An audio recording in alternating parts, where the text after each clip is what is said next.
Good morning dear students. From today we are starting the dissection of the leg and foot. So we have given the vertical incision to the leg and also on the dorsum of the foot, and then we have reflected the skin like this. Now first of all, the compartments of the leg. In leg there are three compartments: anterior compartment, lateral compartment and posterior compartment. You know the medial surface of the tibia is subcutaneous throughout. This is the medial surface of the tibia. Okay, only in the upper part of the medial surface there are insertion of three muscles: sartorius, gracilis and semitendinosus from anterior to posterior. So there is no medial compartment. So this is the anterior compartment of the leg.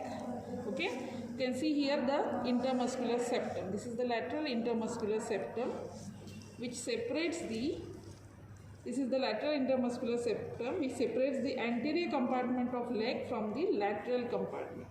So this is the anterior compartment and this is the lateral compartment of leg, and posteriorly there is the posterior compartment. So three compartments of the leg. Now coming to the dorsum of the foot. Now on the dorsum of the foot you can see this is the dorsal venous arch. Now this dorsal venous arch, it is formed by the union of four dorsal metatarsal veins. These are the four. This is the first dorsal metatarsal vein, then second, third and fourth, which are running in between the digits. So four dorsal metatarsal vein joins to form the dorsal venous arch on the dorsum of the foot. Now medial end of the dorsal venous arch is joined by the medial marginal vein. This is the medial marginal vein which drains the medial side of the great toe.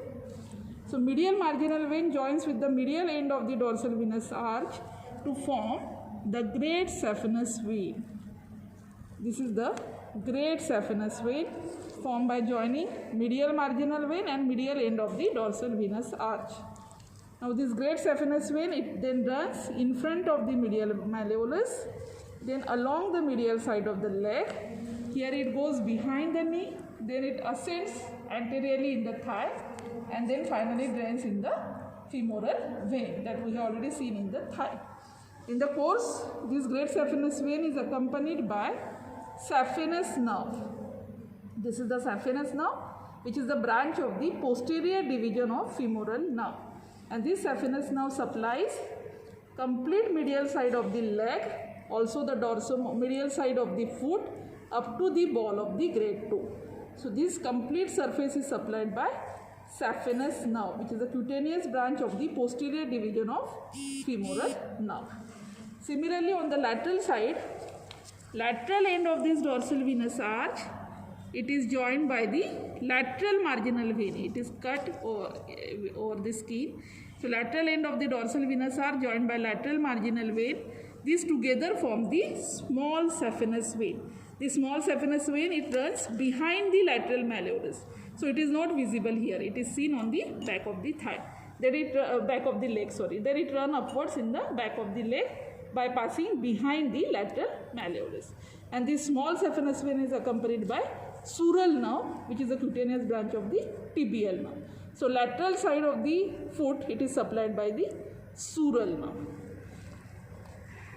Main supply of the dorsum of the foot is by the superficial peroneal nerve. Only the cleft between the first and the second toe, which is supplied by the deep peroneal nerve.